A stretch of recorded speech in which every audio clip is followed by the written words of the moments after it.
আসসালামু আলাইকুম সবাইকে। আশা করি সবাই ভালো আছেন। অনেকদিন পরে একটা গুরুত্বপূর্ণ বিষয় নিয়ে আসলাম সবার সাথে। কিছুক্ষণ থাকার চেষ্টা করব ইনশাআল্লাহ। তো ডিসেম্বর মাস এখন সবার বাচ্চাদের মানে যারা স্টুডেন্ট আছে তারা প্রত্যেকেরই আম পরীক্ষা শেষ। তো এমত অবস্থায় আ প্রত্যেকেরই পরীক্ষা শেষ হওয়ার পরে একটা আলাদা একটা আম আনন্দ কাজ করে। অনেকে নানার বাড়ি, অনেকে মামার বাড়ি, অনেকে বিভিন্ন মেহমান বাড়িতে যাওয়ার ইচ্ছা প্রকাশ করেন। পরিবারের সবাই তাদেরকে নিয়ে মেহমান বাড়ি বলেন আর বিভিন্ন জায়গায় ঘোরাতে বলেন, ওদেরকে নিয়ে যাওয়া হয়। যেহেতু বছরে একবার একটা লং টাইম স্কুল বন্ধ থাকার একটা অবস্থা থাকে। পাশাপাশি পরীক্ষা শেষ হওয়ার পরে মোটামুটি নতুন বই আসার পর অবস্থা আগ পর্যন্ত একটা ভালো সময় ফ্রি থাকে। তো এই সময়ে আমাদের কিছু করণীয় বিষয়গুলা আম, জেনে রাখা ভালো। আমি যেটা মনে করি আমার অভিজ্ঞতা থেকে প্রত্যেকের সাথে শেয়ার করতে চাই যে যেহেতু পরীক্ষা শেষ আর এই সময়ে আপনারা আহ, এই বেড়াতে যাবেন, ঠিক আছে, এগুলা বেড়ানো অবশ্যই মন মানসিকতা পরিবর্তনের জন্য অবশ্যই প্রয়োজন। পরিবার পরিজনদেরকে নিয়ে ঘোরাতে বেড়াতে যাওয়া প্রয়োজন। কিন্তু পাশাপাশি যেহেতু স্কুল মাদ্রাসার লেখাপড়ার কারণে আমরা কোরআন শিখতে পারি না, কোরআন শিক্ষা গ্রহণ করতে পারি না। মর্নিং টাইম স্কুলে যেতে হয়, মাদ্রাসায় যেতে হয়, সময় থাকে না কোচিংয়ের সময়ের কারণে বা স্কুল মর্নিং থাকার কারণে। তো যেহেতু একটা অনেক সুন্দর একটা সময় আসছে, এমন নয় তো যে আপনারা 12 মাস ঘুরাবেন, সরি 1 মাস সারা মাস ঘুরাবেন এমন নয়। ঘুরাবেন 2 দিন, 3 দিন, 4 দিন, 5 দিন, 10 দিন ঘুরাবেন, এটাই। তো আমি যেটা মনে করি প্রত্যেকের এই মুহূর্তে একটা জিনিসের উপর গুরুত্ব দেওয়া প্রয়োজন, সেটা হচ্ছে কোরআন শিক্ষা। আহ, প্রত্যেকেই যদি আহ, একটু সময় দেন, কোরআন শিক্ষার দিকে একটু সময় দেন, তাহলে আমার মনে হয় এটা আপনাদের জন্য অনেক বড় উপকার হবে। কারণ আপনারা সবাই জানেন, যারা আহ, অনেকেই আছেন, দুইটা জিনিস এগুলা অনেক কাজে লাগে। যেমন সাঁতার আপনি যদি না জানেন, তাহলে আপনার বিপদ কখন আসবে আপনি বলতেই পারবেন না। হুম। তো আপনি যখন কাউকে কাউকে কোনো জায়গায় নিয়ে যাবেন, বেড়াতে নিয়ে যাবেন, সেন্ট মার্টিন বলেন, কক্সবাজার বলেন, হ্যাঁ, পদ্মা নদীর উপর দিয়ে বলেন, তখন কিন্তু কে সাঁতার জানে কে সাঁতার জানে না এরকম বলে উঠায় না। তখন সবাই গণহারে উঠতে থাকে। যখন সেটা দুর্ঘটনায় কবলিত হয় বা দুর্ঘটনায় আহ, পড়ে, তখন কিন্তু কে সাঁতার জানে বা কে সাঁতার জানে না তখন সেটা বোঝা যায়। তো আমরা যেহেতু মুসলমান, আমাদের প্রথম কাজ হচ্ছে আমরা কোরআন শিক্ষা গ্রহণ করা বা কোরআনটাকে গুরুত্ব দেওয়া। অনেক বয়স্ক লোক পাঞ্জাবি, দাড়ি লম্বা, টুপি সব জিনিসই ঠিক আছে, কিন্তু আসলে উনি কোরআন সহি শুদ্ধ করে পড়তে পারেন না, তেলাওয়াত করতে পারেন না, দুরুদ পারেন না, তাশাহুদ পারেন না, দোয়া কুনুত পারেন না, নামাজের আহকাম আরকান বুঝেন না বা পারেন না। অনেকেই, আপনি যদি বলেন নামাজের মধ্যে ইমাম সাহেবের পরে প্রথম সারির 90 থেকে 95 জনেরই এই সমস্যা। এর বাহিরে যারা দাঁড়িয়ে আছে, যত লাইন আছে, তাদের তো অবস্থা বেহাল। তো এইভাবে আপনার নাম আব্দুর রহমান, আপনার নাম আব্দুল জব্বার, এই নাম মুসলমান রেখে আর আপনি যদি কোরআন না জানেন, তাহলে এটা এই নামে আপনাকে পরকালীন মুক্তি দেবে, আসলে বিষয়টা এরকম নয়। হুম। সুতরাং প্রত্যেকেরই কোরআন শিক্ষা করার প্রয়োজন। কোরআন না শিখলে আপনার নামাজ হবে না, কোরআন না শিখলে আপনার ইবাদত বন্দেগী কবুল হবে না। কারণ কোরআনই হচ্ছে একমাত্র সংবিধান যেটা আপনাকে মুক্তির পথ দেখাতে পারে। তো ঘুরে ফিরে আমি যে কথাটি বলতে চাই প্রত্যেককে, আপনারা আহ, মসজিদ ভিত্তিক যারা বাচ্চারা রয়েছে তাদেরকে, যেহেতু কোরআন এমন একটা কিতাব, এটা সারা বছর শিখতে হয় না, এটা মাস 2 মাস একটু গুরুত্ব দিয়ে পড়লে এটাকে সহিশুদ্ধ করে পড়া যায়। একটু গুরুত্ব দিয়ে যদি পড়েন বা পড়ার চেষ্টা করেন, তাহলে কোরআন কিন্তু সহিশুদ্ধ করে শেখা যায়। তো এর কারণে প্রত্যেকে মর্নিং টাইম বা সকালবেলা মসজিদে যাওয়ার চেষ্টা করুন, আপনাদের বাচ্চাদেরকে ছেলে মেয়েদেরকে মসজিদে দেওয়ার চেষ্টা করুন। ইমাম সাহেবকে একটু স্মরণ করিয়ে দিন, প্রয়োজন হলে ওনাকে সম্মাননা বাড়িয়ে দিন, মুয়াজ্জিন সাহেবকে সম্মাননা বাড়িয়ে দিন। তারপরেও আপনাদের বাচ্চাদেরকে কোরআন শিক্ষার চেষ্টা করান। এটা আপনাদের জন্য ওয়াজিব। কারণ আপনারা কিছু একটা হলেই মসজিদের ইমামকে খুঁজেন, মুয়াজ্জিন সাহেবকে খুঁজেন, মানুষ মারা গেলে গোসল দেওয়ানোর জন্য ইমাম সাহেবকে খুঁজেন, মুয়াজ্জিন সাহেবকে খুঁজেন, দোয়া করাতে মুয়াজ্জিন সাহেবকে খুঁজেন, ইমাম সাহেবকে খুঁজেন, জানাজার নামাজ পড়াতে হলে ইমাম সাহেবকে খুঁজেন। ছেলে পারে না, নামাজ পড়াতে পারে না, তো এটা সবচেয়ে বড় দুর্ভাগ্য একজন পিতামাতা হিসেবে। তাই প্রত্যেক অভিভাবকের প্রয়োজন তার ছেলেকে কোরআন শিক্ষা দেওয়া, জানাজার নামাজ কীভাবে পড়াতে হয়, হ্যাঁ, কীভাবে নামাজের আহকাম আরকান করতে হয়, কীভাবে দুরুদ, তাশাহুদ, কীভাবে দোয়া কুনুত পড়তে হয়, শিখতে হয়, এগুলো সবাইকে শেখাতে হবে, প্রত্যেককে উদ্বুদ্ধ করতে হবে, প্রত্যেককে। যেহেতু এটা সময় আসছে, এই মাস সামনে রমজান মাস, প্রত্যেকেই চেষ্টা করুন আপনাদের ছেলে মেয়েদেরকে কোরআন শিক্ষা দেওয়ার।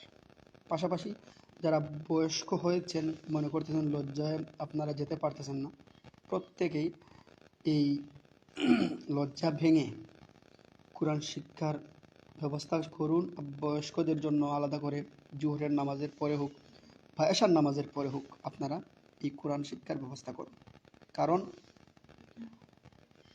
আমি একটা কথা বলেছি যে সাঁতার আপনি জানেন কি জানেন না, এটা কিন্তু আপনার দেখে কোনো মতেই এটা উপলব্ধি করা যায় না।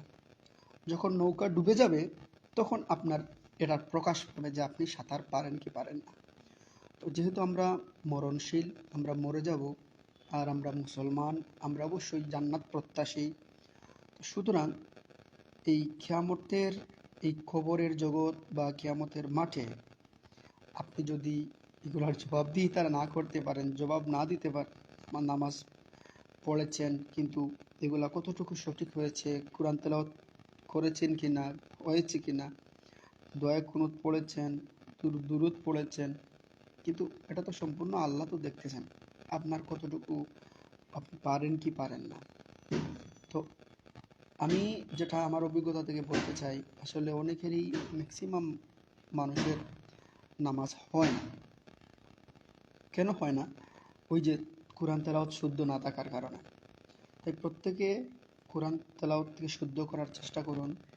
রাতের আধারে হোক, দিনের আলোতে হোক, রাতের অন্ধকারে হোক, শেষ রাতে হোক, কাউকে ধরে আপনি কোরআন শিক্ষার ব্যবস্থা করুন, যেভাবেই হোক।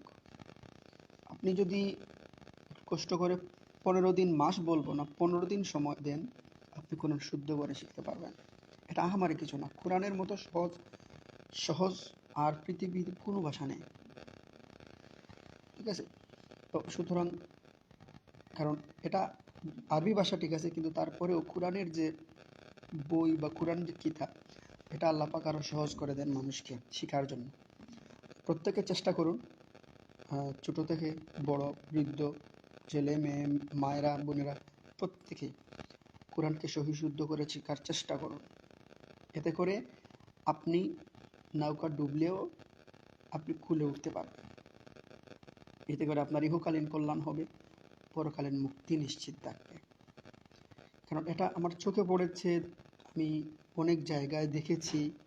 অনেক, আপনি দেখলে ওনাকে বুজুর্গ মনে হবে, পীর মনে হবে, আলেম মনে হবে, কিন্তু আসলে আদৌ উনি কোরআনকে শুদ্ধ করে পড়তে পারেন না, কোরআন তেলাওয়াত করতে পারেন না, আলহামদুলিল্লাহ পারেন না। তো আমি আরও একটা কথা বলতে চাই, আপনারা পুরো কোরআন মুখস্থ করতে হবে এরকম কিছু নয়, পুরো কোরআনকে সহি শুদ্ধ করে পড়াটাই হচ্ছে মূল বিষয়। পাশাপাশি সূরা ফাতিহা থেকে সূরা ফিল মানে আলাম তারা পর্যন্ত আপনাদের মুখস্থ করতে হবে। 4টা 5টা 7টা 10টা 10টা 15টা সূরা মুখস্থ হলে আপনি অনায়াসে এই নামাজ প্রতিনিয়ত পড়তে পারবেন, এতে কোনো বাধ্যবাধকতা নেই। কিন্তু দেখে দেখে আপনাকে সহি শুদ্ধ করে পুরো কোরআন আপনার পড়া শিখতে হবে। এই যে সামনে রমজান মাস আসছে, একে 70 মিলবে, সওয়াব বেশি হবে, এর জন্য প্রত্যেকেরই কোরআন সহি শুদ্ধ করে শেখার প্রয়োজন। এই হেলায় হেলায় অবহেলায় একদিন আপনার সময় ফুরিয়ে যাবে, তখন আপনি একদিন বলবেন, আহা, আগে শিখলাম না, আগে পড়লাম না, এটাই আপনি বলবেন পরবর্তীতে। সুতরাং প্রত্যেকে বলতে চাই, আপনারা যারা পারেন না তারা চেষ্টা করুন। কোনো জিনিসের প্রয়োজন হয় আমাদেরকে বলুন, আমরা ইনশাল্লাহ প্রবাস থেকে চেষ্টা করব প্রত্যেককে সহযোগিতা করার। যেভাবেই হোক কোরআনকে সহিশুদ্ধ করে শিখতে হবে প্রত্যেককে, মা বাবা ভাই বোন প্রত্যেকেরই শিখতে হবে, যেহেতু এটা সুবর্ণ সুযোগ এসছে এখন। সারা বছর আপনারা কজ দেখান, পরীক্ষার সময়ের জন্য পড়তে পারতেছি না, শিখতে পারতেছি না, কোচিংয়ের জন্য, স্কুল মর্নিং টাইমের জন্য, মাদ্রাসা মর্নিং টাইমের জন্য পারতেছি না। এখন যেহেতু পরীক্ষা শেষ হয়েছে, সুতরাং ওই সময়কে আপনারা প্রত্যেকেই কাজে লাগান। এতে করে আপনি দেখবেন, আপনি ক্লাস 1-এ 2-তে 3-তে 4-এ 5-এ বা ক্লাস 10-এ কি পড়েছেন সেটাও তো আপনার মনে থাকবে না, কিন্তু কোরআন এমন একটা কিতাব, আপনি মরার আগেও কিন্তু এটা আর ভুলবেন না, আপনার অটোমেটিকলি এটা ভেতরে থাকবে। এটা নামাজে পড়তে মনে হবে, এটা কোরআন তেলাওয়াত করতে মনে হবে, প্রতিনিয়তই আপনার এটাকে মনে হবে। এটা ভুলার আর কোনো ওয়ে থাকে না। যে কোনো অবস্থাতে থাকেন, যে কোনো জায়গায় থাকেন, সেটাকে কিন্তু আর ভুলার অবস্থা থাকে না। সুতরাং প্রত্যেকেই কোরআনকে সহিশুদ্ধ করে তেলাওয়াত শেখার প্রয়োজন। এই ওয়াজ মাহফিল, এই যে ওয়াজ মাহফিল করান 4 লক্ষ 5 লক্ষ টাকা দিয়ে, এই যে 80,000 1 লক্ষ টাকা দিয়ে আপনারা ওয়াজি ভাড়া করে আনেন, এই যে এটাকে আপাতত এই টিপসকে পরিবর্তন করার প্রয়োজন। এই টাকাগুলো দিয়ে এলাকার যারা স্কুল ফি নাই, যাদের বই নাই, খাতা নাই, কলম নাই, নতুন বছর আসছে তাদের স্কুল ড্রেস নাই, বুরকা নাই, হিজাব নাই, স্কুল ব্যাগ নাই, অনেকের পরিবারের মেয়েদের ছেলেদের টাকার জন্য বিয়ে দিতে পারতেছে না, এগুলা করেন। স্কুল ফি দেন তাদেরকে, মাদ্রাসার ফি দেন, স্কুল ড্রেস বানিয়ে দেন। সে যতটুকু খুশি হবে আল্লাহ তার উপর খুশি হয়ে আপনাকে মাফও করে দিতে পারে। এগুলো হচ্ছে সমাজের কাজ, এগুলো হচ্ছে ইসলামের কাজ, এগুলো হচ্ছে একজন অমায়িক মানুষের কাজ। সুতরাং এই কাজগুলোকে সবাই প্রত্যেকে উদ্বুদ্ধ নিতে হবে, দায়িত্ব নিতে হবে। এই ওয়াজ নামের যে ফ্যাশন বর্তমান শুরু হয়েছে, এটাকে পরিবর্তন করতে হবে। এটাকে পরিবর্তন করে মসজিদ ভিত্তিক এটাকে জোরদার করতে হবে। কারণ ইমাম সাহেব প্রতি শুক্রবারে যে ওয়াজ করে, এই ওয়াজের মাধ্যমে এটাকে আরো জোরদার করতে হবে। এর জন্য ভালো ইমাম রাখেন, ভালো মুয়াজ্জিন সাহেব রাখেন, যাতে করে কোরআন এবং হাদিসের আলোকে সুদ, ঘুষ, জিনা, ব্যভিচার, হালাল হারাম, জান্নাত জাহান্নাম, ফুলসিরাত, সাহাবায়ে কেরামের জীবনী, রাসূলের জীবনী, নবীদের জীবনী, ফাতেমা, কুলসুমা, খাদিজা রাদিয়াল্লাহু তাআলা আনহার জীবনী, বেলালের জীবনী, এগুলা নিয়ে আলোচনা করেন। তাতে করে জীবনের মান পরিবর্তন হবে, মানুষ আরো দিনের পথে অগ্রসর হবে। এটাই হচ্ছে প্রত্যেকেরই কাজ। ভালো থাকবেন, সুস্থ থাকবেন এই প্রত্যাশায়। ইনশাল্লাহ পরবর্তী সময়ে হয়তো দেখা হবে যদি বেঁচে থাকি। আসসালামু আলাইকুম।